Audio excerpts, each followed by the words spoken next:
together, Blackburn. Cool, we're good. It's Gareth, I think, that. Hey. I'm starting.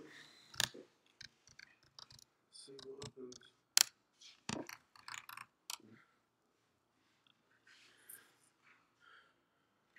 Come live, boys. I think, Gaz, you're going to introduce us this week, aren't you? Yeah, you guys all ready? I'm ready, yeah. Right. Good afternoon, everybody. A little bit later than planned, but you're here with the Brotherhood. We're just about to start Q4, talking all things Amazon. Really looking forward to this today. Doing it every week. I'm Fueled by Success, Gareth Thomas. You can find me on Instagram at Fueled by Success. You've also got to the left of me the boys that I've known for quite a long time. Would you like to introduce yourselves? Yeah, we're Amazon Success Creation. You can get us, the Success Creation team on YouTube or Amazon Success Creation on Instagram. And that's about it. Kev? I'm Kev, and my brand's Life Success Engineer. You find me on YouTube, Instagram, Facebook, podcast, blog, you name it, I'm everywhere. Good. Right, let's don't forget to, if you like the content today, don't forget to like and subscribe. You can find us all on YouTube. I'm Fueled by Success, like we've mentioned. You can find it Life Success Engineer and Amazon Success Creations as well. Right, we'll get things kicked off, to be quite honest with you. Please get interactive. Please send us your questions. We'd like to hear from you so we can answer at the same time. It's nice to get interactive. So to kick things off, how have you boys done this week? Where are we looking? Yeah, sales are looking good. Units shipped. I've had a few challenges in the systems this week, but we're doing well. Just getting things more watertight as it was pretty much last week before Q4 now. By Monday, I think we'll be in Q4. So just nailing the systems, getting things in place, and doing pretty well. I like it. Kev, how have you been doing? Yeah, great week from business as well as personal. Loving it. It's literally a couple of days away from Q4. We've had some great questions. I've had some great questions sent to me this week. Looking forward to answering and providing value to those other Amazon sellers like us, trying to maximise profits for Q4. Looking forward to it. Great, sounds good. Anybody got any questions to fire us off? I've not as of yet. I've got a few. Yeah, I have to go into my questions and answer sheet, but we can get there. We got one actually from ESN Vlogs, who's pretty interactive. I'm not sure if he's with us yet. If you could just let us know if you are, you'll be able to go back. Yeah, I got a message from him last week actually. He's got a couple for us. So how did we go about getting into wholesale/private label? That was the first one he asked. Okay. So I think the two separate things, so to separate them, I think the easiest way we've found to get involved with private label is through, and I know Kev, you're similar with this, is Golden Gaps, and I think you are as well. Yeah. So finding a product and actually making a listing on Amazon for something that you can find in the shop, that tracks with something that's not been represented in any of the keyword searches. So trying to make a product to match a search as opposed to force a product into market. That's been one way, and we've had some early success with that this week. I think we've sold 10 or 15 of our first Golden Gap product this week, which is pretty good. I don't know if you've got anything on that, Kev. Yeah, I mean, in terms of Golden Gaps, I'm really, really excited about the whole Golden Gap business model, because I see online arbitrage and retail arbitrage as an introduction model for anybody that wants to get into Amazon. It's a fantastic opportunity for anybody to get the foot in the door, online arbitrage.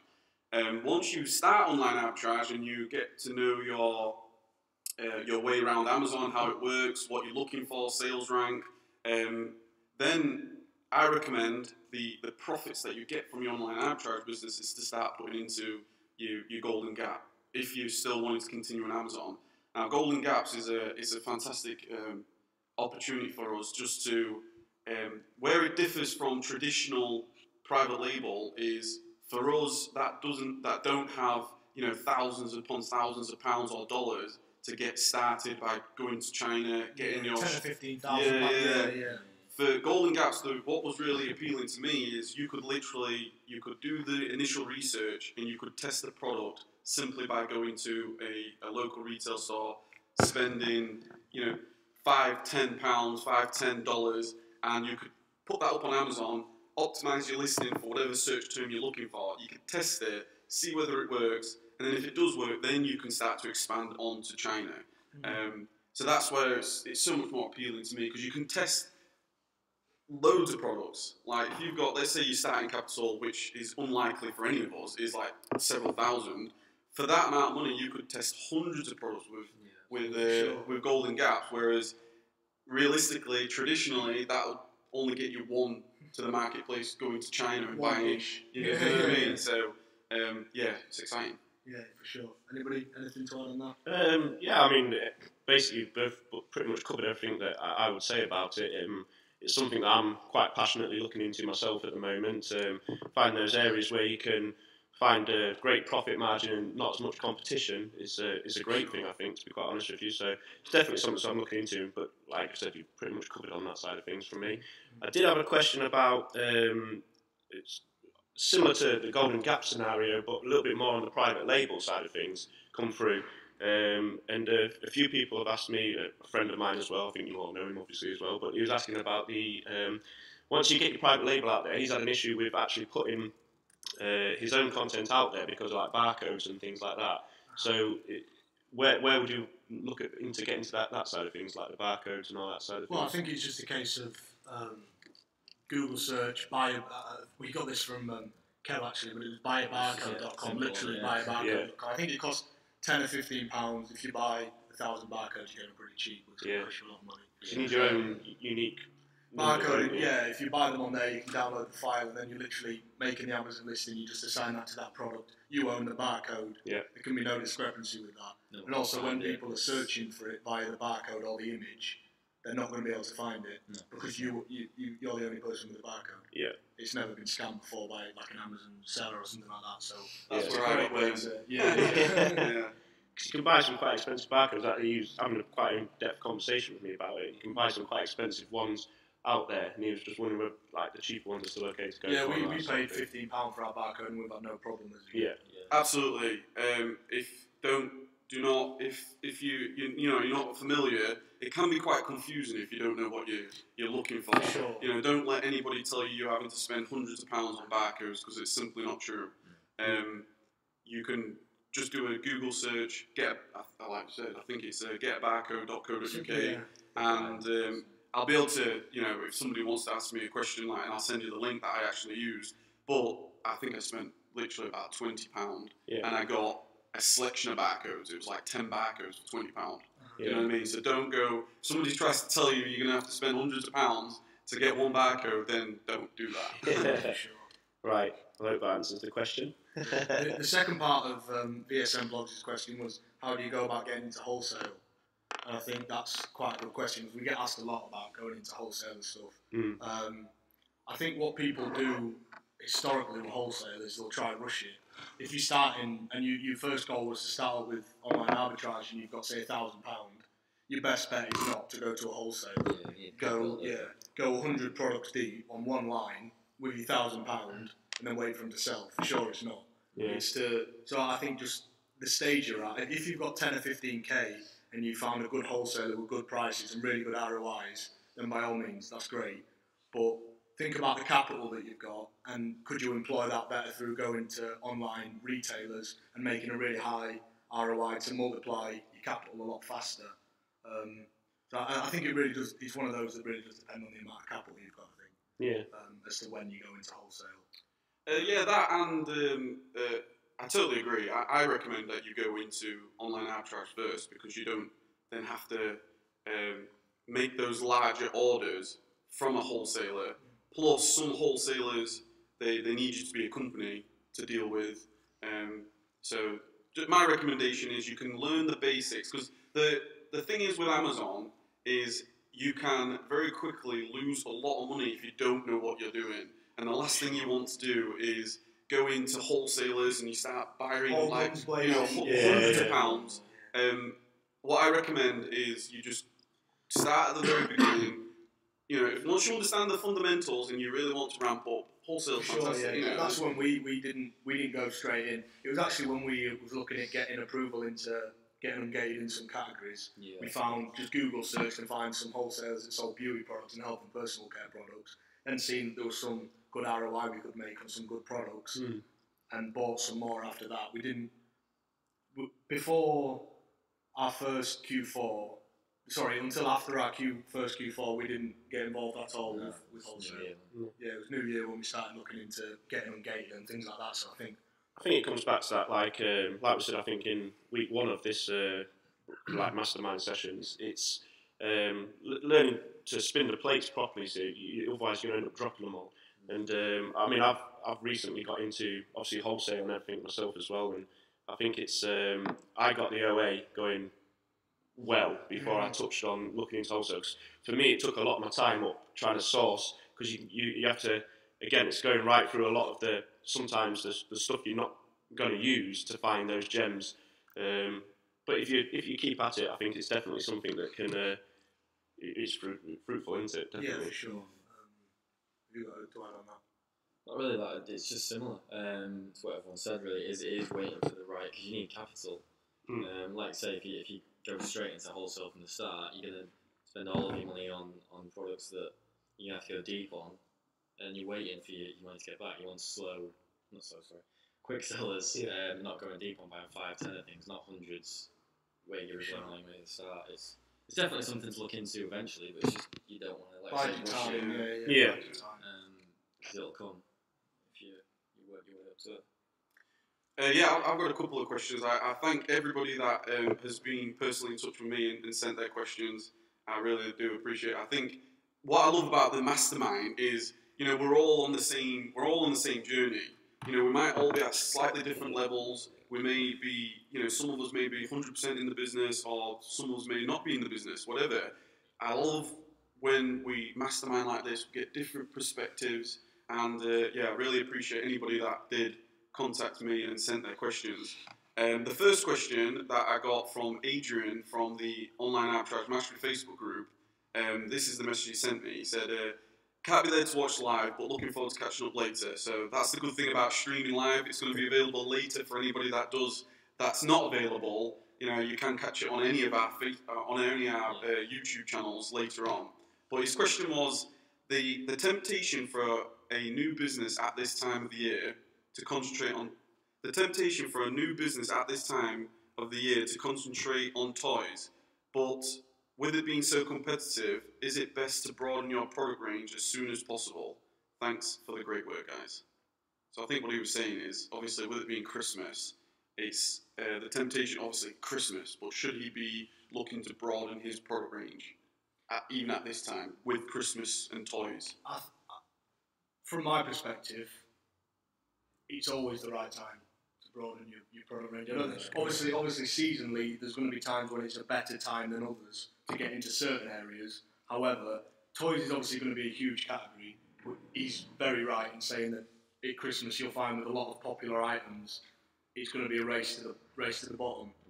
On a lot of lines. So yeah, it's a good time, as good a time as any to broaden your product range. As long as you're still buying the quality winners that you've researched, know that they're going to sell them, by all means. Yeah, it's not to say do one or the other. Yeah. You still want to be selling, like say, toys are going to be massive. Exactly. Yeah. Fantastic question, and I think it's a question that everybody has. You know, at what time? When is the perfect time to go into other categories? You know, we all know the situation with Amazon, the different restrictions that they're putting on subcategories and etc. etc. But my response is very similar to yours.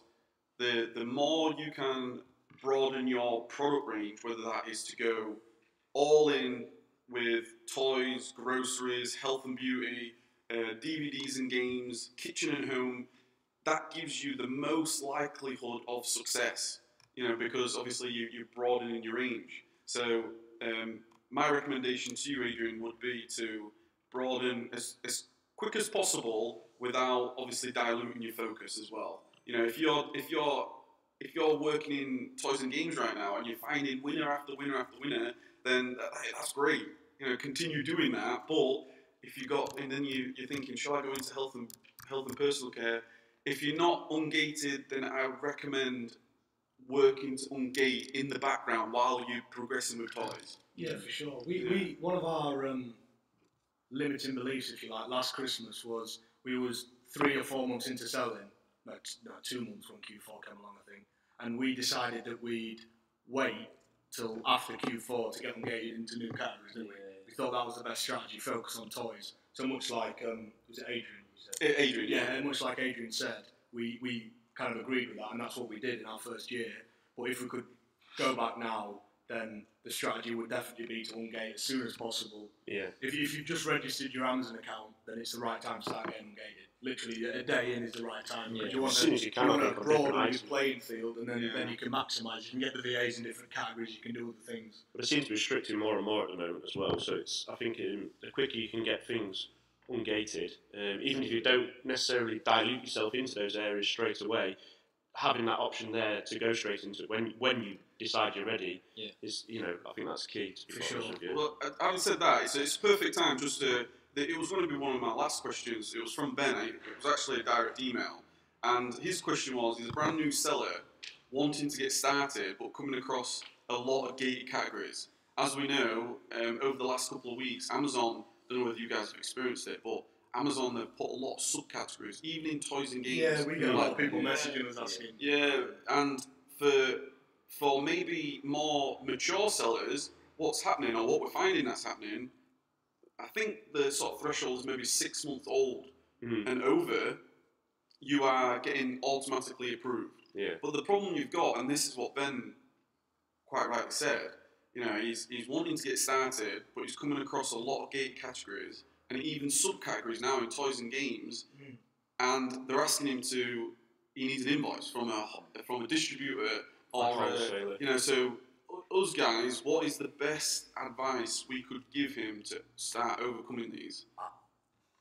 First things first is if you're going to knock at the door and you're not going to get in, then go to something else. Don't put too much energy into that area for now. When you've ramped up your sales, because I've seen it with people that we know as accounts, when they started, and they started with an okay sum of capital, they started and everything was gated. And 2 months in, because of the capital that they spent and what they were selling, they was getting automatic ungated when they requested approval. So I'd just keep doing what you're doing, keep finding new products, and maybe if you find a winning item that you can go back to, then go back to it. But just keep going. Don't let those things stand in your way.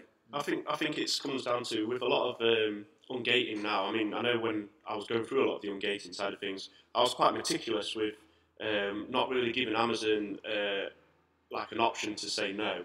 So if you read the criteria for what they're asking for, I think it's they generally want a wholesaler now to supply those goods. That's the thing with toys, though. There's not always the option to get a supplier of like a Nerf gun, a real wholesaler supplier of it. So. Yeah, this is it. But then it's like I sent links to the web. Like I think I had a problem with when I was originally trying to get into it was beauty. I think it was a area.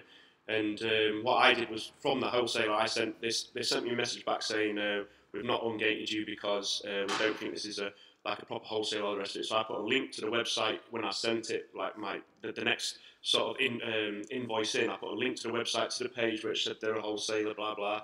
I sent them all the information, exactly where they are. Made it really hard. Picture, screenshot of where the actual address is and everything. So I think it's being meticulous with things like that. So. And preempting what their answer, how they could wriggle out of it, if you like, as bad as that sounds. But you covered all bases and you got in, didn't you? So I think it's like I said last week, though. It's a good thing and a bad thing in two ways. In last week's show, we said it. It is harder to get in now into a lot of the areas, and I agree with that definitely. So any new guys out there, it is definitely harder. But on the flip side of that, once you are in, because they're being so meticulous about who they are letting into these areas now, once you are in, it's a good thing as well, because you're not going to get like the penny battles going on as much and things like that, because everybody who's in is generally wanting to do well. Yeah. I think for me is when I think back in 2015 when I first began, it was so much easier to get ungated. in even the main categories. Like, for instance, just to give you an example, I just got an Asda receipt and I got engaged in like groceries. You know what I mean?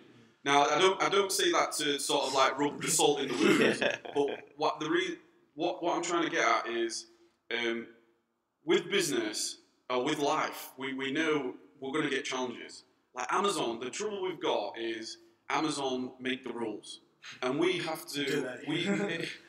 Sometimes we can't understand what Amazon are doing, but ultimately we play by Amazon's rules. We're in their back garden. So I think what I would say is, if there's a new seller and they're wanting to get started, you're going to have the mindset of you're going to have a hell of a lot of challenges. You're going to have a lot of setbacks. You're going to have a lot of obstacles to overcome.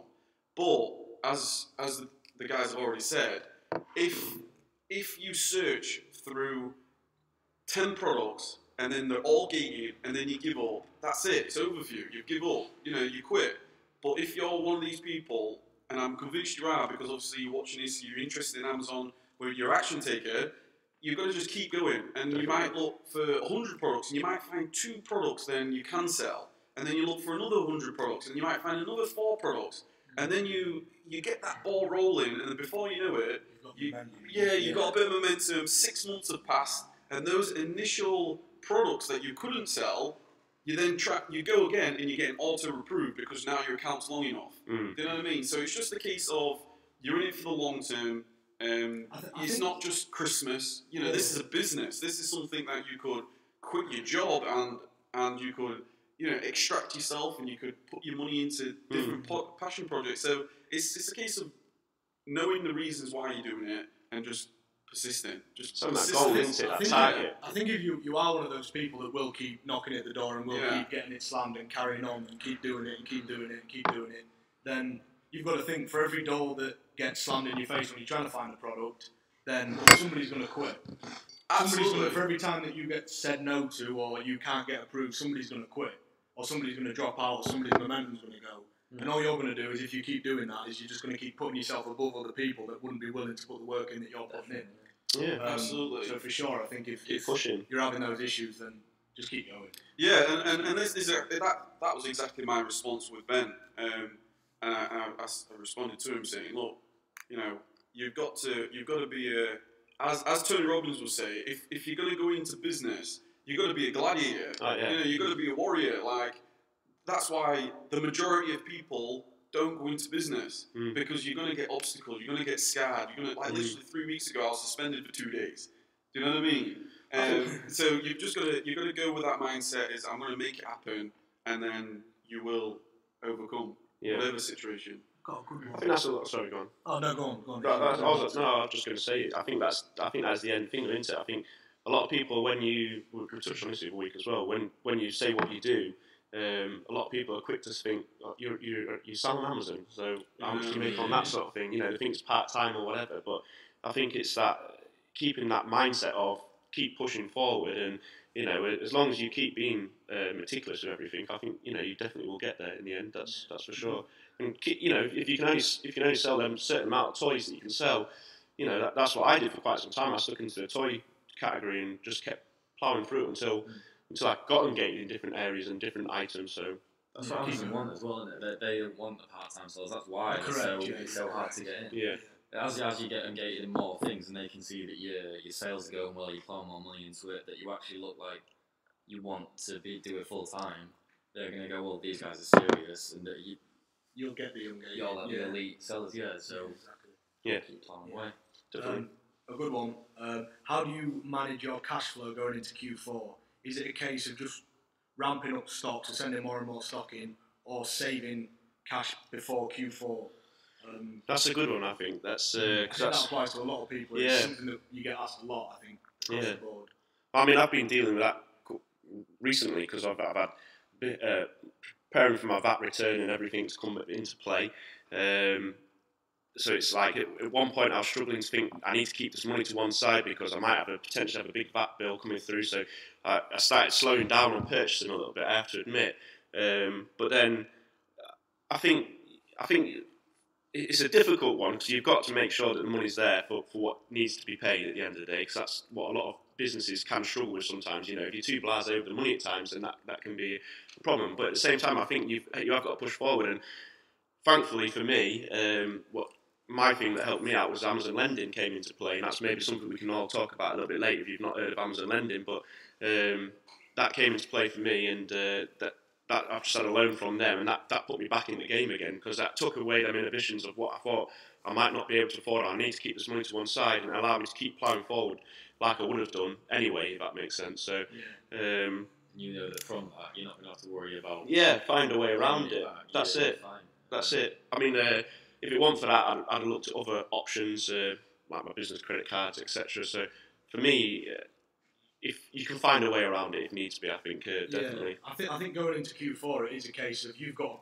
a fantastic opportunity to 2, 3, 4 times your business over the space of 3 months, which means that going into Q4, like now, people should be sending in more stock than they've sent in the month prior to that, or 2 months prior to that. Take the opportunity that's in front of you, send in more stock. If you've got the capital, spend more money. If you're wanting to, then there's things that you can put in place, like, this is no financial advice, by the way, but things like credit cards. Disclaimer, no financial advice given here. Things like credit cards, or whatever means you can to get the money into the business, spend the money on stock, pay the credit cards off, and you'll be left with some money in the business to keep growing. I think it's a case of always going into Q4, be spending the money now, be putting things in place so you can spend more money now, and you will reap your benefit will come at the end of Q4 when you go into the start of January, and you've done in November and December what it took you 5 months to do in the year prior to that. So I think definitely for me it's a case of make sure all your expenses are paid and covered. Obviously that's fine, and then after that spend money. Yeah, and probably I think. Also, I was just going to knowing when to stop. I suppose sending stuff in before Christmas. You don't want to be sending stuff in like loads of toys or seasonal things, say 2 weeks before Christmas, because then with the weight of processing things, you don't want to be wasting your time to send stuff in that's not going to sell. Yeah, I think as business owners, unfortunately for us, we are every role. We are every role, from the technician to the manager to the accountant. We've got to learn everything. And one of the key things, ultimately, when it comes to business, is you've got to become an excellent money manager. You have to, again, this is no advice. This is just me talking from personal experience. You've got to be very, very clear on what your expenses are. And at the beginning, it's perfect because you don't have any expenses. It's just you're working full on. As you begin to grow, or even at the beginning, you've got to, first of all, have for me in my life, in my business, I have a comfortable threshold of money that I'd like to see in the bank. So whether that is something that you do in your business or not, like, let's say you're just starting out and I've got £500 to spend, and that is my maximum. I'm gonna go all in with this £500. And then once you set that, whatever your threshold is, and it's all going to be different for all of us depending on circumstance, then go absolutely all in now, because this is the time. One of the sort of guidelines or measurements that I have in my business is, for example, let's say you spent £500 now. I would look at my sales within a month's time. And if I haven't sold at least £1,000, I always look for a double mark. I would then start to question what is the products that I've purchased, because 80% of the products that I purchase in my business now, I want to sell in the next month.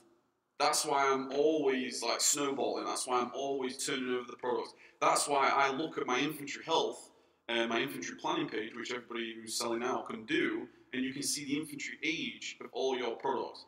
I have a key performance indicator of 15%. If the age of my products, I'm looking from 0 to 90 days, and my inventory stock, I want it to be 85% of that is within the 0 to 90 days mark. If it goes over that, I'm immediately looking, well, why have I bought stock that's not selling quicker? Is it a repricing issue? Is it?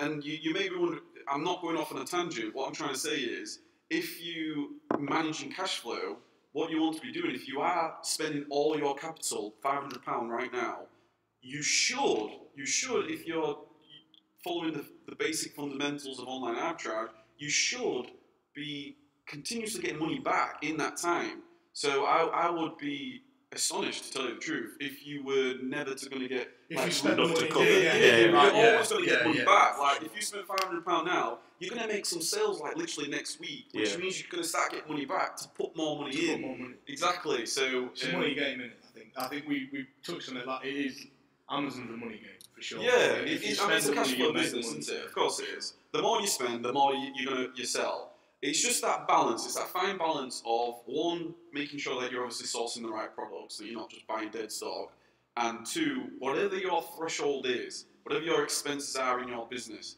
just making sure, obviously, you can pay your expenses, because that's why ultimately people go out of business. Fail. Yeah, because they don't have the cash. Yeah. One of the best things I did when I went into looking to getting my business account and things like that, again, it's not advice, it's just something that I've done personally, was I set up a savings account, a business savings account. Yeah. And so every time I make a disbursement, a percentage of that, I think it's 20% I put of my every disbursement goes into that savings account. And that then covers anything like VAT or taxes or any little excursion potentially that needs to come out of the business. It's there. You've got that pot of money there if you need it. But at the same time, it's there. It's also there if you need to dip into it to purchase some extra stock. If there's a great item there and you need that extra little bit of money, you've got that little bit of a pool there to dip into if you need it as well. Like you mentioned about having the comfortable threshold. Yeah, of that's bank balance. Where I think that comes into play a lot more when you've got things like VAs, etc. Because that means that you're going to have, like I say, a threshold of cash that you can not go below to make sure expenses are covered for 2 or 3 months or 4 months or whatever it may be. Got a great question here, and this is gonna take some thinking about, boys. It's from Luke. Luke's question. He was within my Life Success Engineering Facebook group. He said, "Hey Kev, we'll try to join, but if not, I have a question." He thinks it's a question. I think that when I say this, it's going to be something that we all go through. After listening to your views and others, I've been pushing infantry this month in prep for Q4. I've doubled my infantry to around 1,000 units with between 4 to 20 quantity of each SKU. I will continue to push in October because he thinks that he's going to kick off properly. He says his sales are around the same as last month. So basically he's doubled his infantry and his sales are obviously not, he was expecting an increase in sales. So he's saying, but I wondered if possible I should, number one, should he buy less units, say maximum of 10 instead of 20, but across more SKUs for more visibility in the buy box, or to lower his return on investment to say 30% bottom line, because he's actually currently at 40-50%, because then he can reinvest obviously more money. Yeah. So after this question, I know he was a little bit like, I think it's a question. I think bottom line, what he's trying to say is, he's obviously pushed extremely hard. We're all seeing it's Q4, and his sales haven't caught up yet. Okay. What should he do? Should he limit his quantities now? Should he just hold off a little bit long? Should he just hold off? What do you think he should do? I think providing he's kept to the formula, that works, if that makes sense, and we all have our own formula for how we source things. It should be okay. In terms of those items should start to catch up in the end. I've just gone through it myself, coming back from a holiday, and I had a lot of paperwork side of things I've had to get prepped and everything. So I've took a bit of a downturn, and I've sent a lot of stock in this last couple of weeks to get myself back up. But it's took such a long time for it to actually catch up. Mm-hmm. And today's probably been my first day where I feel like it's actually got back to a little bit where I was, if that makes sense. I think it's good. I think it's always good to spread yourself, though. So I think if you've got a real good winning line, and that line is really low ranked in terms of whatever area it's in, so it's turning over, you've checked camel or whatever it is that you're using for sales, and it's turning over a good proportion of sales, then I think to go a little bit deeper on those is absolutely fine. But I would always say to keep, for me personally in Q4, I am spreading my stock quite wide. because I like to, you're casting that net further to catch more fish. More lines in, and then you can exactly, that's it. Yeah, so if my net's bigger, then I'm happy with that. But I'll maybe go if it's depending on when it's sold on Camel or whatever you use. Like I said, if it's sold something like 10 times in 1 month, as an example, then I might go. And this is only me again, not advice. But I might go maybe 6 or 7 if I've never bought that item, or 5 just to test the water. If that sells quick, it would usually probably about 5 if it sold 10. If that sells quick, then I will then reinvest in that, and I'd probably go right up to 10 or 12 to see me through on that particular item. Yeah. But I would recommend spreading that net a little bit, I think, definitely. From my point of view. I think in Luke's case, having a high ROI target is never going to be a bad thing. So sticking with 40-50%, I don't think it's bad. I think return on investment wise, I think it should be 40-50%. I mean, in our case, for example, we're VAT registered, so we know that if we was making 30% return on investment after VAT, it's going to equate to not very much. Yeah. I think before, so 30% is the 10%, minimum. there's about 10% difference. Yeah. You're making 50% off before, yeah. and you're going to make 40% after. Yeah. Yeah. That's what we worked out the margin to be. So I mean, if in that case, then I'd keep spreading the line in terms of spreading the width of products that you're buying. There's nothing wrong with having a high return on investment target. It just means you're going to what you are do sell is going to be more profitable. Yeah, if you're selling half as many items and making as much profit as other As- sellers, yeah, who are correct, doing yeah. 20% return Yeah, investment. So it's Yeah. not bad. But just your sales will catch up if you're pricing it right and everything like that. So just don't. I'd kind of keep your poker face and not worry too much. Yeah, I mean, I know Luke. I've had a number of conversations with Luke. I've seen him interacting a lot on the group. Yeah, absolutely. I did a case study with him. Top guy. It's one of those things where it's like all of us. We're maybe new to business, and you're spending all this money, and like I'm pushing my business, and why aren't the sales here? So the first thing he was saying is he's doubled his inventory. One of the I think I mentioned this already on this mastermind. One of the things that I look at is, let's say I spent, just random figures, let's say I spent £20,000 in September. I would look, as a guideline, for roughly about 40,000, depending obviously on what margins, etc., etc. But if I'm doubling my sales, if my sales double compared to my purchasing, I'm thinking I'm on the right tracks. Okay, it's just a guideline. So if Luke was to say, for example, I mean, he'd be able to work it out himself. Let's say he spent, look what you spent in August, and then at the end of September, see what your sales are. Yeah. It's going to be your first sort of guideline. The next thing I would say is, with your return on investment, again, this is completely up to however you want to run your business. Some people want to only take 50% and above. Some people only want to take £5 profit per item and above. It's completely what strategy and what you want to put in your own business. My recommendation is I would lower to 30%.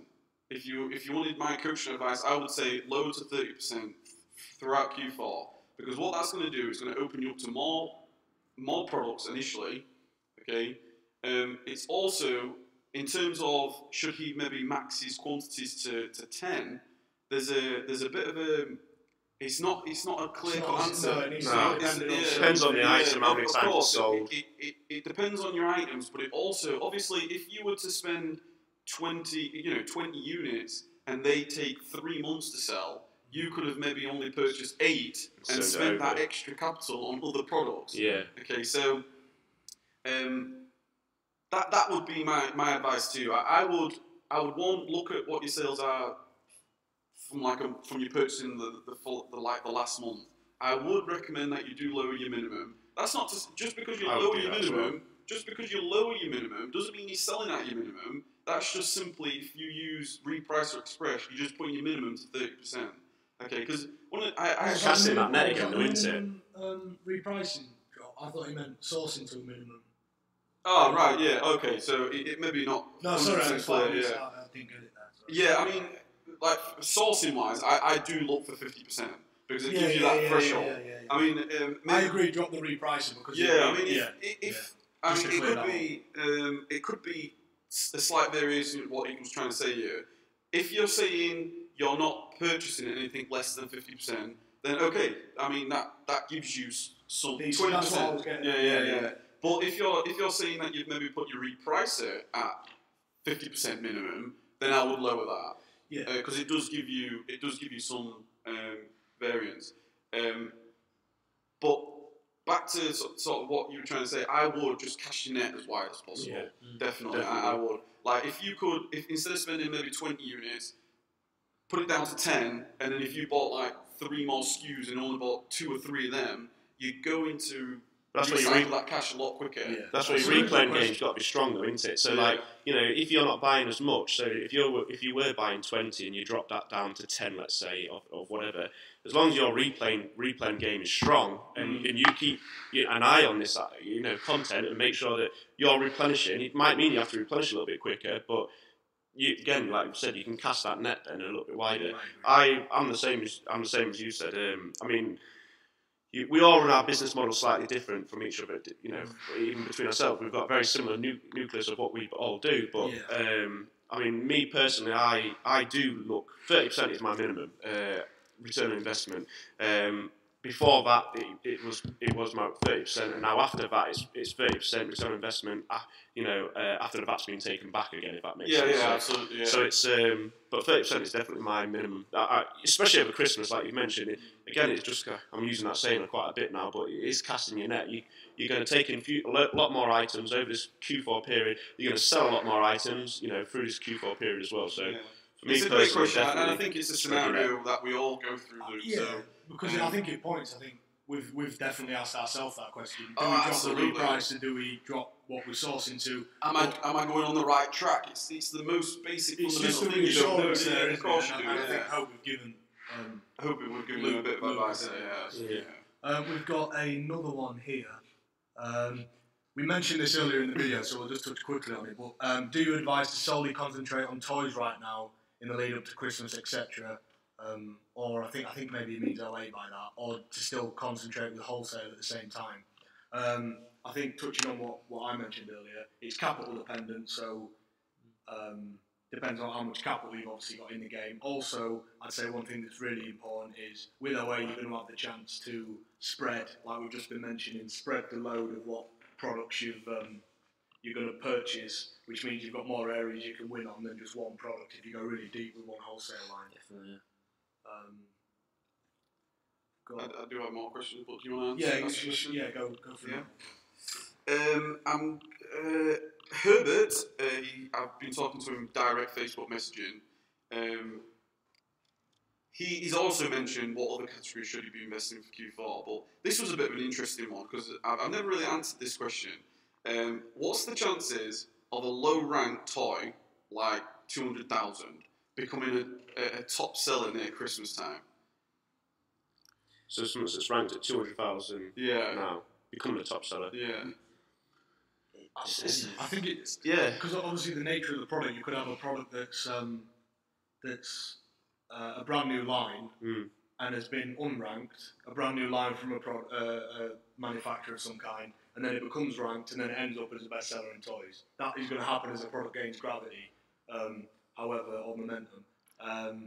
But I think there is always going to be the chance that there'll be a listing somewhere that's out there that's priced really high on a popular product. As soon as somebody comes in at the right price and penetrates, then the price will drop and it'll become a bestseller. Absolutely. Yeah. I mean, it's hard to say. It's hard to say. You don't know what from 5 years ago. There's a chance, definitely. There's absolutely a chance. Like, for example, Hugh Hefner died. Okay, so rest in peace. He was a great visionary.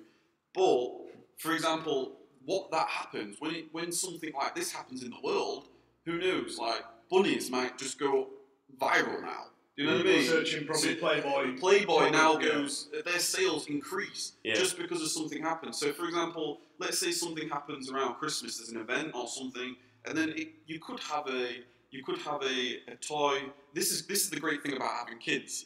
Like, I'm always asking Theo, because he's like 9 years old and he's at school. I'm always asking him, what are the kids playing with right now Yeah, at school? Because he told me, for example, about fidget spinners like 2 months before they were even available on Amazon. Do you know what I mean? If you've got children, Herbert, and anybody, always ask them, what are your kids playing with? Look at your nieces, your nephews, your cousins. And then you've got some golden gaps. Start putting some golden gaps out there. It's true, because I know people that sell on Amazon and they like reverse search it, so they find out what's popular and buy products. They find the suppliers for them products, whether that be a retailer or a wholesaler. Find the supplier, and if they know that that's going to be, because the sites you can go to find out what products are going to be big this Christmas. If you search hit toys Christmas 2017, something's going to come up with a list, and I guarantee some of those at the minute will be unranked on Amazon because they've just been released or not been released yet. There's always opportunity there. You've got like Disney films, maybe Disney film will maybe launch or release. Who knows? Star Wars obviously is coming out at Christmas time. Last Christmas was Hatchimals.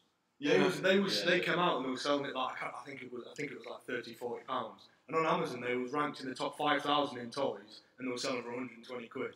And you couldn't get them anywhere, but if you'd have heard about that and got some first, for all those people that are wanting to make their money go a lot further, then that would have been a great opportunity to do so. For me, I mean, to answer that question from my point of view, there's stuff every Christmas that I know, like through doing it the last 2-3 years, Christmases that I've done, there's items that come in and out of favour. Sometimes they don't ever make it straight back to, into the lower ranks again, but I've just reinvested in some products which were good winners for me last year, but they are ranked at like 300,000-400,000 now. Because they're seasonal products, you sometimes can't get hold of them, so on and so forth.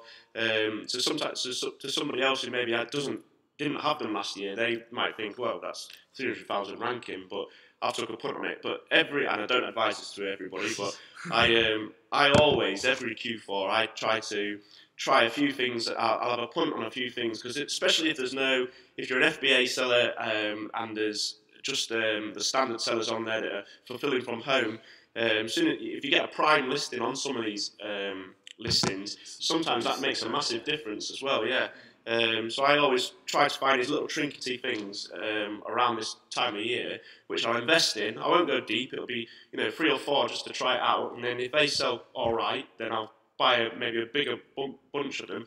There was 3 or 4 items last year.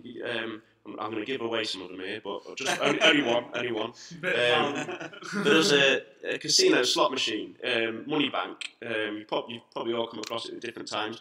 There was one that casinos or Money Bank. Yeah. But there was one of those, and it was ranked last year at something like 300,000, I think it was, and it was only selling at something like, I think it was a price on there of like 20 quid or something.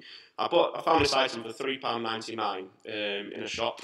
I bought a couple of them. I thought I'd just test the water with it. Put them in, they started selling well.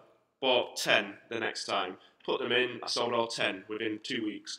Bought a few more, but that was something that wasn't... That's like an opportunity there for wasn't like golden gaps or a potential private label product. That's what I mean. Especially if you can get on a listing by yourself, and it's not necessarily a product that people are searching for. If it's a skincare mask or a brand of that, you're not searching for James Bond casino machine or whatever. Do you know what I mean? If they're this is the time of year where things sell, doesn't it? I think now's going back to some of the questions. I'm sure there'll be other questions that were being asked right now.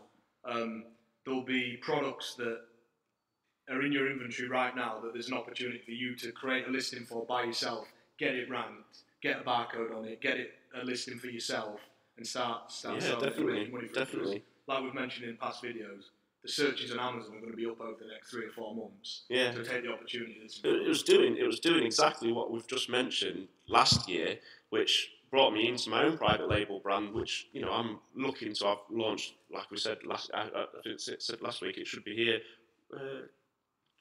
Monday, I think. I said it should have been here behind me last week, but it's going to be exciting to see that. Yeah, exactly. Yeah, that's what I mean. But it was the same context. I found something. It was unranked. It was really highly ranked in the wrong way, and that's something that I found. I was selling it really well, and that's what I decided to private label in the end. It'll be coming soon. We've got another one, which is a good question. I know that a lot of people wonder about this, or it's a question in a lot of people's minds. How do you identify your replenishables? Is there an easier way than just going through each item checking its profitability and seeing whether it's sold or not. I mean, yes, there's reports that you can print off. I mean, you can print off your order report and work that out over a certain period. You can print off your inventory and stock and make up the difference from what you sent in, and there's a few ways of doing it. I think you know an answer to that. A bit of self-promotion here. I've actually done a video on my replenishing master spreadsheet. Speaking of self-promotion, it's a t-shirt and mug over there. Sorry, who asked that question? Alfie. Alfie, if you check out the master spreadsheet for replenishing video that I did publish, basically what that's going to show you, that there is a report that you can go in your Seller Central account called your inventory and stock report. And what that's going to show you, it's going to show you a load of nonsense. It's going to show you things that you don't actually need. But what it is going to show you is how many products you've, what's the quantity that you've sold over the last 30 days. And it's also going to tell you what your current stock is. Okay. Then once you create this spreadsheet, which I do the demo, you can paste this report into that spreadsheet. And what it's going to do is going to compare all your products to see whether you're selling more than you've got in stock. Okay, so instead of one by one going through it all, this spreadsheet is going to initially do it all for you. Yeah. So it's going to visually say replenishing is required because you've got more orders than you have stock. That immediately is going to save you some time. Then you can focus in on those products to go, can I still get that offer to replenish? Yeah. So that is by far, I mean, initially, what I did right at the beginning is I used to set up the replenishing bells.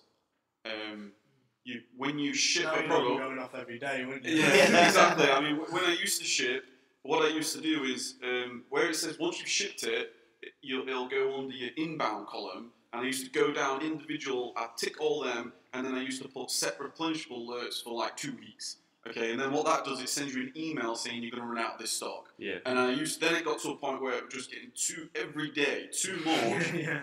I ended up thinking with my virtual assistant manager, thinking how can we what can we, like, we can't do that. You can maybe do that with 10 products, but you can't do that with 1,000 products. So this is a much more scalable way. I hope that answers the question. Yeah. As we're going through, guys, if any of us answer the question in a way that you like, if you'd hit the like button and subscribe to any of the channels that you're watching on, that'd be great. Absolutely, yeah. Just put some links about, Yeah, share them out there. We've had it's more of a statement really, but Amazon processing shipment seems to have really slowed this last 10 days for Mandy. That's to be honest, that's very true. It's true. Yeah, I've struggled with that. Yeah, that's a huge opportunity to actually plan your inventory a little bit sooner. So if you waited till a product had been selling for 7 days, get touching back on replenishment before you decided to replenish it, then run your replenishment report every 2 days and decide whether once that item's gone live to get some in sooner, so that you don't actually run out of stock. Because you can find when it starts happening for like new Amazon sellers, is the sales will look like this and they'll go up and down for a whole month, because as the shipments go live, they go up, they sell out faster than normal, they go out of stock. So just start replenishing the items sooner. It's only going to get slower. It's only going to get slower, yeah. So sending every day into it, so you get that conveyor belt of coming off the money providing. Yeah, you get a shipment away every day. Then you should things should start to go live as things are going in, and you'll have that conveyor belt like dropping off all the time. So and I think also that may be one of the reasons why, Luke, your sales are maybe not increased just yet. So I think it happens every year. It's something that we can't control, unfortunately. So all we can do, we can only focus in what's in our element of control. In our control, yeah. Once you've shipped it, you're going to have to just continue, and hopefully Amazon, they'll just process your units. Yeah, I mean, like I said, I've struggled these last couple of weeks myself getting back on the roll with doing other things that I've had to be getting on with. But it's things have just started to pick up, and it's because of that reason. Like, it goes to one distribution centre in Amazon, then you think you're all right, and then it gets distributed to several other centres. So it's all in the FC transfer all the time. But like I say, it does get to that point where it will all start to filter through in the end. Sorry, this is just a quick one. If I can just fire this one off. At what point did you register a business? And I presume it means bank account. I think that's depending on your situation, but if you're serious about Amazon FBA and owning your own business, then there's no reason why to not do it this instant, or from the start if you've not already started. Yeah, I mean, the sooner the better. Yeah, and in fact, I didn't. I started in 2015, and I set my Amazon account up as a sole trader because I literally didn't know what the hell I was doing. You know what I mean? I was full time working, and I was like, right, I'm gonna just start this Amazon game. So I set up as a sole trader, and I got suspended when I tried to transfer over to the business account because I needed business bank accounts, etc., etc. Yeah. So what I would recommend you do is go through the challenges of just setting up a business immediately. Which the last thing you want to do is get your business up and running or your sole trading up and running account, and then you try to change something with Amazon, and Amazon then they're very quick to maybe act. Because they don't know what's happening. All of a sudden, they've had a change in account. They're going to probably ask you what is happening. They're going to probably suspend it like they did me. And me. And yourself. So, when we registered as a limited company. So don't do that. yeah. What was the question you had, Kev? This was a question. This is a great question. I apologise if I butcher your name. It's Ibi from Facebook direct messaging. He said, "I would love to hear what software you all use on a day-to-day basis." Oh, it was I know the guy. What you think works well, and this is coming from a new seller as well, so I understand why he's asking these questions because it's a good question. I would love to hear what software you use on a day-to-day basis, what you think works well, and what you think you don't initially need, and how you would rate the importance of the software. For example, would you go get Tactical Arbitrage before you get Jungle Scout? Just so startup people like himself, he knows where he's going, where he's investing his money. Because obviously at the beginning, you don't want to be purchasing software if you don't. Do you know what I mean? You don't want to. It's very easy to think that you need everything, but the reality is you don't. So if one of you guys want to answer that question first. My opinion is, when you start, if you're starting off with online arbitrage, all you really need is camel. You can do that, if you've got a lot of I don't think Jungle Scout's necessary to start with if you're starting off with online arbitrage. It's a great tool, and I love using it now, and I rate it pretty highly in terms of it's good for forecasting purchase quantities if you're doing the purchasing role yourself, and if you're looking into private label. But for things like sourcing the inventory, I'd check camel out because you can check the sales history. You can also check the sales price, so you can find out if Amazon have been on it, the price has gone up and down. That's the important one for me. I'd probably say your money's better spent elsewhere for now when you're starting off than it is on software, personally. I mean, definitely, I agree with that. From my point of view, rightly or wrongly, I still don't subscribe to any of the software side of things out there. The only software I do recommend, and it's not so much for sourcing or anything like that, is the Repricer Express. And that's keeping all your, gets quite a bit to end up trying to sort out all your own prices in the end when you've got a couple of hundred on the go. Yeah, Repricer Express is I forgot that. We'll put some links below if by all means if. It's a valid question. I think it's easy. I think first of all. You don't need Jungle Scout for online arbitrage. You don't really need Tactical Arbitrage. Not when you're starting out. When you're first starting. I think fundamentally at first you need to know the difference between the different models. Private label isn't online arbitrage. If you were starting private label, yes, of course, you've got to go with Jungle Scout. It's so valuable. Yeah. But if we're talking just online arbitrage, my recommendation is initially you don't need anything. Save your money, put it in stock. Do it yourself. The first one, like you're going to need, like Gareth already said, and so did Izaak and Brandon, Repricer Express is going to save you, it's going to make you money, because Repricer Express is going to automatically reprice all your products as soon as you set it up. Save you time and make you money. It's free. Yeah, absolutely. It's going to save you time and it's going to make you money. So once you start getting a little bit more advanced, yes, you can start looking at Tactical Arbitrage, and I think we spoke about Tactical Arbitrage, FBA was in things earlier on, but to start off with, put your money in stock instead. Save your money. Don't think that you need the Jungle Scout web app and Jungle Scout Pro and all these things. They're fantastic. I recommend Jungle Scout. Fantastic company and everything. Great But software. Yeah. if you're just getting started, you're better off saving your £100 and putting that in products to sell. But like you said, and then as time grows, that's when you will start looking into these things. Like I said, I've not gone down the route of any of those, but now with the private label side of things coming on board, Jungle Scout's great for that. But for online arbitrage, I think the first one's probably the pricing software. Yeah. And the rest of them, to be honest, to start with, forget that. The first thing I invested my money in was one, doing it all yourself to begin with. That's, like you said, keep your money in your stock. Then after that is the VAs, and then into the repricer, and then you move into those. That's the way I've done it. Yeah, definitely. Yeah. So I think we're going to probably the last couple of questions. Yeah. We've got a couple from Tom and George, and then we'll have to wind up, guys. Yeah. And you've got one as well. Yeah, I've got one. Yeah. Go. This is from Alan off my Instagram. He just pretty much said, what do you think is the future of Amazon? Do you think it'll ever get saturated? I think it's a frequently asked question. Do you think it'll ever be saturated? My theory is that niches get saturated and not the marketplaces, as Amazon is a marketplace, can never get saturated. So I think what you're basically saying, what do you think the future of Amazon is, and do you think it'll ever get saturated?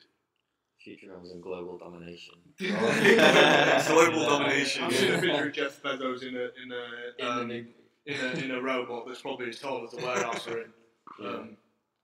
So I mean, Amazon's probably I think it is the biggest marketplace in the world, especially in America. Amazon.com. Amazon UK is growing.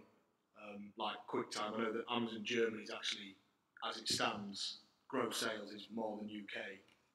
Just launched in Australia, I think, as well. Yeah, the launch in Australia. Amazon's business model is one as such that they will apply to every single country, and I think we're talking a lot of years before Amazon becomes a place where it's. And I don't think it will anyway, because I think the game Amazon are playing now with making it harder for new sellers, is with mindset on 3, 4, 5, 10 years from now, what Amazon will look like. So I think they're not short. I'm exactly the same. I think the future of Amazon is it's going to be they're completely going to dominate the world. Like they are going into Amazon Prime Air and things like this. It's going to be an incredible time that we're going through in the next 5 years. Arbitrage, the model itself, will never ever disappear. You're always going to have a difference in price in different marketplaces. Whether Amazon end up getting taken over by somebody else, they could, because there was eBay and then there was Amazon. Amazon, they changed the way everything works in terms of e-commerce because it allowed sellers to now ship to Amazon. No doubt in my mind, there's probably a couple of entrepreneurs now, visionaries, that are now thinking, what's the next Amazon? So who knows? There could be somebody else. It's never going to get saturated. It's always new products every single year. Because they're making movies every year, there's always new toys. There's always innovation, technology, everything. Absolutely. Amazon have a startup section now. Of course they do. So Amazon, they're never going to go. And this is not to sound negative. My concern, long term, and when I say long term, I'm in my 20s now. I'm thinking, what's going to be happening when I'm in my 50s, 60s? My concern with a company like Amazon, because I think they're a fantastic company, is if they do start to monopolize the world, they've taken over Whole Foods, who knows who else. My concern is currently they need us as sellers, because we are their business. There may come a time, and this isn't to scare anybody, this could literally be in 10 years' time, there may come a time where this is why we need to be long-term focused. There may come a time where they think, I'm sure they've asked it, if you was Jeff, you would be asking the question, do we need third-party sellers? Right now, 100% we do, because they probably make a lot. Fruition for merchant fulfilled sellers, I think, in the medium term. I don't think that'll be long term. I think there'll be. They might be asking, absolutely. And what we're finding a lot more, like these bigger companies, like the Nikes and the Adidases and things, they obviously see Amazon as like competition right now, But what I can also see happening is there's going to be a lot of Amazon big brand partnerships. Yeah. You know, because there's going to be like, if Nike, if I was the owner of Nike or Adidas or Disney or anybody, I'd be looking at Amazon now going, we could potentially triple our sales. Have your own store on there. Yeah, and just restrict all Disney, and we would just have Disney.co.uk store and also Amazon store. Yeah. You know, so who knows what's going to happen? I'm just completely speculating. I think the bottom line is this is so exciting. It's so exciting, this, isn't it? 2017, it's so exciting. I love the prospect of what we'll be sat talking about in 4 months or 12 months or 2 years. Yeah. That's what I think that's what I'm playing for right now. I'm playing for the position I'll be in 5 years. And I'm excited that we're all on, and everybody that's watching clearly is in that world and on that journey. Internet. That's the reality is. You know, definitely. You've still got half the world to go on the internet, I think. I don't even know what the statistics are. Yeah, I think you've still got half of the world to go on the internet. And this is boom, this is incredible time. Yeah, definitely, I agree. So we've got one from George. We're probably going to have to fly through these last couple of questions, guys, so apologies. But at what point / turnover did you decide to work for yourselves, and what gave you the best indication to do so?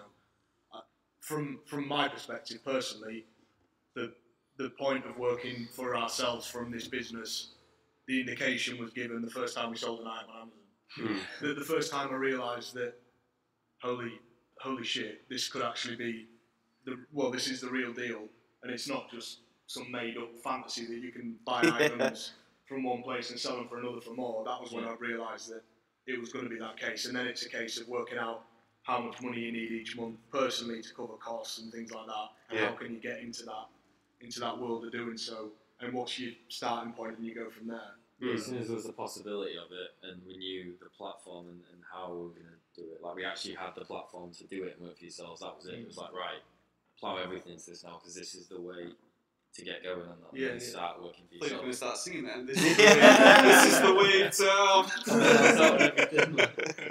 Whitney Houston. What was it for you, Gareth? I think for me it was that, obviously we've known you as my brother-in-law side of things. I think seeing it firsthand with you initially, and then to start up myself, and then for me it was when you were sat there and you woke up in the morning, you just got out of bed, you sat on the end of your bed, which we can all relate to at different times. I was struggling to get up, and then looked at my phone. I thought, I just wonder how much I've done. And like you've already sold £100 before you even woke up. Yeah, it's like that feeling for me was, I was asleep and I'm making money still. If you've not registered your account, it is a phenomenal feeling, that moment. And you spoke about it before, that moment when you sold something, not even in your sleep, while you've been awake, just to sell something. Exactly. And it had been shipped out and sent to a customer, and you've made X amount of money. Just the notion of that is it's almost euphoric. Great. Absolutely. I mean, I made the decision with my partner Kylie was initially we was all in. As soon as we made that first sale, it was like, if I did this once, the possibilities are endless. You start to dream, you start to think, wow, this really exists. But to tell you the truth, the serious conversation had in the December of 2015, so 5 months later, I'd made more sales in 1 month than I earned in the entire year as a full-time electrical engineer. Yeah, that wasn't too hard for us. Courage. And at that point there, I was literally on the threshold of VAT, and now I'm thinking, hang on a minute, I'm working full-time as an engineer, I'm running a business, I'm going to be VAT registered. I can't physically. I only had Harper was literally less than 1 year old.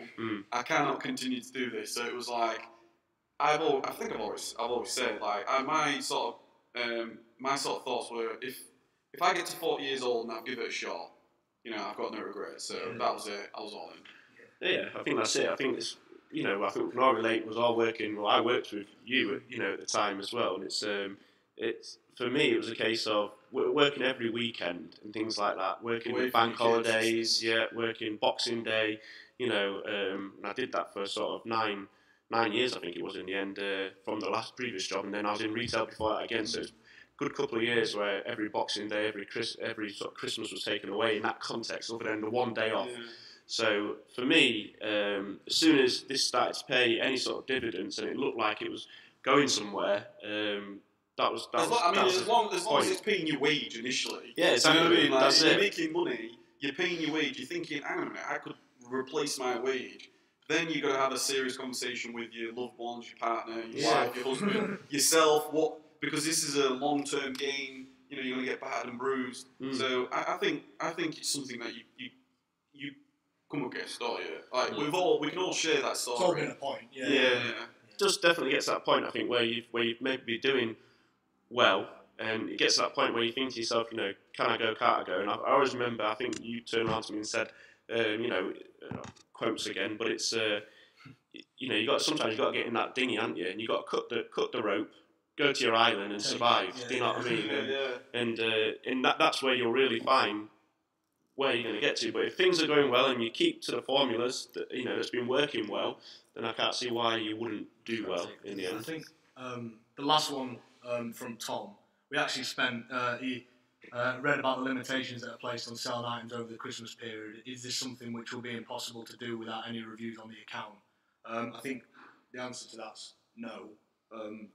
We actually talked for about 10 minutes on that earlier. So I'd go back on the video because I think you'll be able to get around it, and there'll be products that you can sell which will eventually lead to you being ungated in those areas. It's just a case of pushing through. Yeah, I think it's not clear cut from Amazon right now. No, I think to be honest, from what I've seen, I think it's very sales dependent. Yeah, I mean, I was initially I thought you had to you meet a certain criteria, sell a certain amount, do this. You've got to have 25 orders. But I think if you're FBA, I learned after actually publishing a video that if you're FBA, it doesn't really apply. Having said that, if you might be able to tell us if you now register an account. Amazon, they may or may not, I have no idea, they might say you're not selling.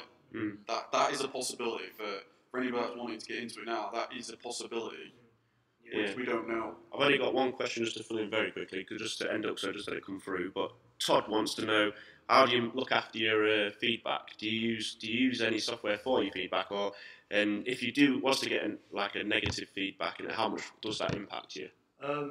We've found feedback-wise, I've never noticed sales go down in relation to one or two bad feedback. Yeah, no. It's easy enough if you copy the order ID into help, contact us, sell on Amazon, put the order ID in. It'll give you an option to request feedback removal. Whenever we've done that, we've had pretty much no problem because there's been very, very, very few things that have been our fault. Hashtag software's that as well, that it'll pick it up automatically. If it's something that doesn't relate to your performance as a seller, so they can tell by the wording that it's not you, they'll just remove it straight away. No questions asked. I think feedback's given a lot more credibility than in relation to sales than it actually really, to be honest, deserves. Obviously, if your feedback's 10%, then you're going to have some kind of problem. But I think if you're over that 90% mark, I don't think you're going to have too That's much. all. You want it over 90%, and then you're in the sort of good books. Yeah, as a customer performance metrics. seller. Yeah, I don't use any feedback removal. I have tested Feedback Express, which I do think is very good. Feedback Express, I would recommend it if you wanted to go down the sort of software route. I currently have virtual assistants that remove my feedback. I'm still at 100% myself. I've had a couple of neutrals and things. It does like, we don't actually know Amazon's algorithm in terms of like who's buy box and things. Yeah. But the buy box does depend on like the age of your seller account, feedback, lots and lots of different seller metrics. If you went from 100% to 99%, I'll be honest, I've not really looked into that much detail and really gone, what effect does this have? I think it's just a case of, if you do get selling, check your feedback every day, have somebody check it, whatever you want to do, and then get it removed as soon as possible. And then you're done. Yeah, for sure. Yeah, I think that's it, isn't it? It's as long as you keep on top of it, get in touch with Amazon. If there's any, I mean, there's a lot of criteria you can get feedback removed for now, especially if it's a product review as an example, so on and so forth. So, like you've both said, all three of you have said, I don't think it's people have got a big stigma about the feedback, and I really had one to begin with. I was really worried about it. But it's I think as long as you keep on top of it and you're doing the right things, you're double checking your listings 100% match what you're sending in. Because 9 times out of 10, that's usually the thing that's the problem. I think it's not putting the right thing on the right listing 100%. So as long as you're looking after all that side of things, I think you'll usually be okay with your feedback. To answer that question. That wraps us up. Yeah, do you want to share where people can find us and things? Yeah. I think just on the last note, guys, we all put a lot of effort into our brands and providing value. So if you've enjoyed any of this video on any of the streams, if you could just hit subscribe and like, maybe leave some good comments or anything like that, that'd be greatly appreciated. In terms of me and Brandon, you can find us Amazon Success Creation on Instagram. We're uploading there all the time. And on YouTube, the Success Creation team. That's great. One of you guys? Yeah, same basically. I'm Fueled by Success on Instagram or Fueled by Success on YouTube as well. All 3 of us are live streaming on our own streams, so by all means feel free to venture into all of our streams at different points in time and give us all a like if you're enjoying the videos. Yeah, same for me. Thanks very much, guys, for spending your time with us. I know time's very valuable. You can find me lifesuccessengineer.com. That's my blog. I'm on YouTube as well and Instagram, kev.blackburn. Thanks very much for the love and your questions, your engagement. We love it. That's what Mastermind's all about. It's getting better every week. If we can provide you guys with value and we all grow together as a team, that's all we want. So if you could share these videos, you could share any of our content with any of your friends on your Facebook, in Facebook groups, that would be appreciated. Obviously, we could reach more and more people and get the conversation even bigger. So please get your questions in as well. Like the more questions we have to go at, the more we can answer and interact. So we can all get a little bit more out of it as well. That's the idea. It's supposed to be one big mastermind, and that's what we're doing it for. Keeping like-minded people all around us. I've enjoyed having you all with us as well. And just to final add, just to put a little bit of an Easter egg in out there, in 2018 we are potentially looking to maybe do like more of a live meetup. Yeah. If you are interested, you can of course you can contact any of us. But I do have a list. If you want to get into the list, it's at lifesuccessengineer.com/events, and then you'd be notified in 2018. If we then start to have more of a one-on-one meetups. Get together. Nice to have some guests in, wouldn't it? Of course it would, yeah, absolutely. If any of you guys that are watching and are thinking you'd like to take part, maybe 1 week, and if you leave the details with us, then I think it could be something that we can consider. Absolutely. And look at and definitely have a conversation about. We spoke about giveaways as well. Yeah. So in the coming weeks, I think there's going to be a lot of stuff that we're going to throw out there. We'll definitely go over to lifesuccessengineer.com/events and get subscribed to that part there, because I think I'm pretty excited about it. I'm excited, yeah. I mean, if we could all get together, have a great event, go for a meal, have some, Drink some nice wine, drink some nice champagne, and then after these. So have a great evening, guys. Thank you very much. Same time next week, guys.